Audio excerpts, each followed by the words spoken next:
Bonjour tout le monde. Dans cette vidéo, nous allons dresser le tableau de variation d'une fonction polynôme de degré 2. Alors, lorsque vous avez une fonction polynôme de degré 2, c'est une fonction de la forme f de x est égal à ax carré plus bx plus c. Donc ici, a, b et c sont des nombres réels et a doit être différent de 0. Donc le a doit être différent de 0. Maintenant, si on veut dresser le tableau de variation, si on arrive à écrire la fonction f sous sa forme canonique, ça veut dire qu'on a déjà fait l'essentiel du travail. Donc la forme canonique, c'est f de x est égal à a facteur de x moins alpha au carré plus bêta. Donc ici, si on arrive à trouver alpha et bêta, ça veut dire que notre tableau est presque dressé. Donc on va calculer ici alpha et bêta. Mais avant cela, j'aimerais bien vous rappeler que la représentation graphique d'une fonction polynôme de degré 2, c'est une parabole. Et ici, on va regarder a et on va voir le signe de a. Donc dans notre exercice a est égal à 1, je vous rappelle que x carré, c'est la même chose que 1x carré. Donc ici, a est égal à 1.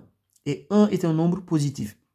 Ça veut dire que la parabole sera tournée vers le haut. Donc si a est positif, la parabole est tournée vers le haut. Si a est négatif, la parabole sera tournée vers le bas. Donc si vous avez un exercice où a est négatif, la parabole sera tournée vers le bas. Dans notre exercice, a est égal à 1. 1 est un nombre positif, donc la parabole sera tournée vers le haut. Maintenant, calculons alpha et bêta. Donc ici, pour calculer alpha, on va utiliser une formule qui se trouve dans votre cours. Donc alpha est tout simplement égal à moins b sur 2a. Maintenant ici, on va déterminer a et b. Donc combien vaut a? Donc je l'ai dit tout à l'heure, a est égal à 1. B est égal à moins 6. Et C est égal à 4. Donc, on va appliquer maintenant cette formule pour trouver alpha. Donc, ici, alpha, c'est moins B sur 2A. Comme B vaut moins 6, donc moins B est égal à 6. A est égal à 1. Donc, 2 fois 1 est égal à 2. Donc, ici, au dénominateur, on a 2. Donc, 6 divisé par 2 est égal à 3. Donc, ce qui veut dire que alpha est tout simplement égal à 3. Maintenant, on va calculer bêta. Donc ici, bêta, c'est égal à f de alpha. Donc ça aussi, c'est une formule qui se trouve dans votre cours. Donc bêta, c'est égal à f de alpha. Mais nous, on vient de trouver alpha. Alpha est égal à 3. Ça veut dire qu'on va tout simplement calculer f de 3. Donc ici, on calcule f de 3. Ça veut dire qu'ici, on va remplacer tous les x par 3. Donc, on a x carré, mais on remplace les x par 3. Donc, ici, on aura 3 au carré. Donc, moins, là, on avait 6x, c'est-à-dire 6 fois x. Mais comme on remplace les x par 3, on aura 6 fois 3. Donc, plus 4.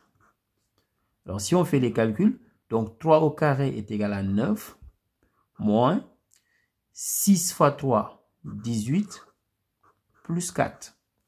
Donc, si on calcule les deux premiers termes ici, 9 moins 18, c'est égal à moins 9. Donc, moins 9 plus 4. Et moins 9 plus 4 est tout simplement égal à moins 5. On vient de calculer f de 3, mais 3 est égal à alpha. Donc, on a calculé f de alpha et f de alpha est égal à bêta. Donc, ça veut dire tout simplement que bêta est égal à moins 5. Alors, maintenant, on a tout ce qu'il faut pour dresser notre tableau. Donc ici, pour dresser le tableau, on va faire tout simplement x. Donc f est défini sur R moins l'infini plus l'infini. Donc ici, f de x.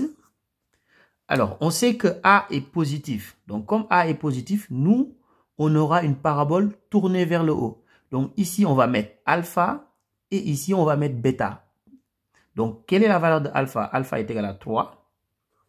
Quelle est la valeur de bêta? Bêta est égal à moins 5. Donc, ici, on aura moins 5. Ce qui veut dire que nous, dans l'intervalle moins l'infini 3, la fonction f est strictement décroissante. Et dans l'intervalle 3 plus l'infini, la fonction f est strictement croissante. Donc voilà notre tableau de variation pour cette fonction f. Donc ici, vous avez la valeur de alpha et ici, vous avez la valeur de bêta. Au revoir.